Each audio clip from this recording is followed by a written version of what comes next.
नमस्कार दोस्तों, स्वागत है आपका मेरे यूट्यूब चैनल पे जिसका नाम है स्टडी विद निकेश। तो पिछली वीडियो में हमने पढ़ा था अधिगम की परिभाषाएं, अधिगम के पक्ष। अधिगम अर्थात सीखना। मैंने आपको बताया था कि अधिगम का मतलब होता है सीखना, ठीक है ना। तो हम लोग पढ़ रहे हैं अधिगम। तो हम पढ़ने वाले हैं अब अधिगम के प्रकार।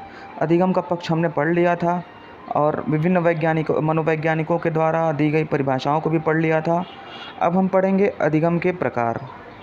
अधिगम के 3 प्रकार होते हैं दोस्तों, देखिएगा।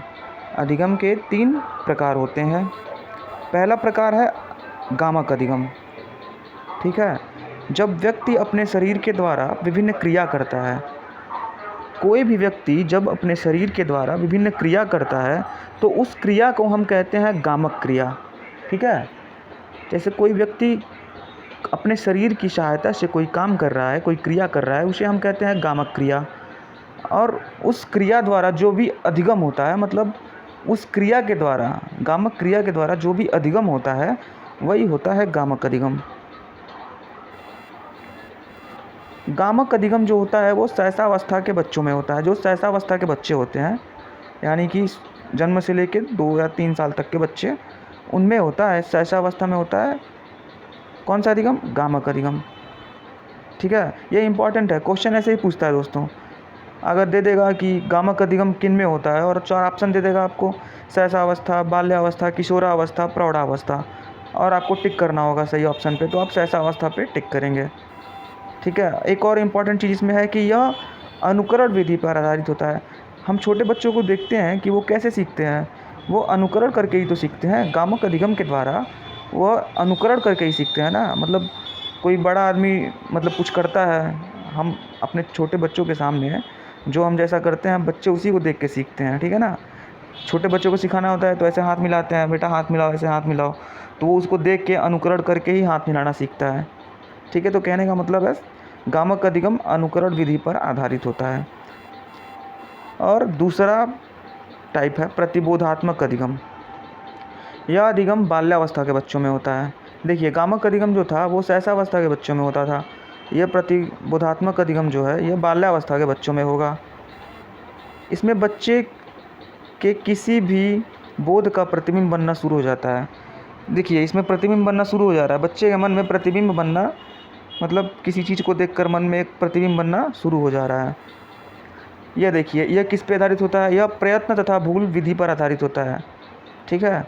थोड़ा टाइपिंग में गड़बड़ हो गया दोस्तों, बाकी मैं पढ़ के बता रहा हूँ। यह प्रयत्न तथा भूल के विधि पर आधारित होता है। चलिए, तीसरा प्रकार है संकल्पनात्मक अधिगम। तीसरा और आखिरी प्रकार है अधिगम का संकल्पनात्मक अधिगम। इसमें मस्तिष्क में संकल्पना का विकास होता है। देखिएगा, ये जो आखिरी है संकल्पनात्मक अधिगम, इसमें मस्तिष्क में संकल्पना का विकास होता है, ठीक है। इसमें वस्तु को देखकर कल्पना करके सीखते हैं। जब वस्तु को हम देखते हैं तो मन में कल्पना कर लेते हैं, कल्पना करके सीखते हैं, ठीक है।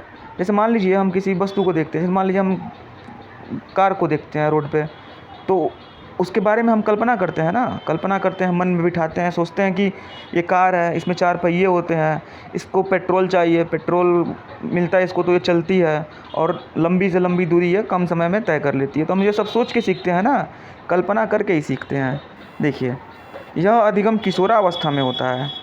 ये जो संकल्पनात्मक अधिगम है, यह किशोरावस्था में होता है और यह सूझ के सिद्धांत पर आधारित होता है दोस्तों। देखिएगा, पहला मैंने बताया गामक अधिगम जो शैशवावस्था में होगा और किस पे आधारित होगा?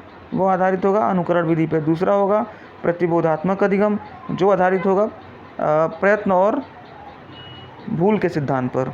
और ये तीसरा किशोरावस्था में होगा, क्या कहते हैं, संकल्पनात्मक अधिगम जो होगा किशोरावस्था में, और ये आधारित होगा सूझ के सिद्धांत पर। चलिए, अगला है अधिगम की विशेषताएं। अधिगम की विशेषताओं में पहला विशेषता जो है वो है अधिगम एक क्रियात्मक प्रक्रिया है। इसको समझिएगा दोस्तों, अधिगम अर्थात सीखना एक क्या है, कैसी प्रक्रिया है? एक क्रियात्मक प्रक्रिया है। इसमें हम क्रिया करके सीखते हैं। अच्छा, आप सोचिए, मान लीजिए हमको कुछ सीखना है तो हम क्रिया करेंगे तभी तो सीखेंगे, या मन से करें या हाथ से करें, ठीक है। अगर हमको कुछ बनाना सीखना है तो उसमें मन का भी क्रिया करना ज़रूरी है और हाथ का भी करना ज़रूरी है, तभी तो हम सीखेंगे किसी चीज़ को। तो अधिगम एक क्रियात्मक प्रक्रिया है या उद्देश्यपूर्ण प्रक्रिया है। इसका एक उद्देश्य होता है, इस प्रक्रिया का, अधिगम का एक उद्देश्य होता है।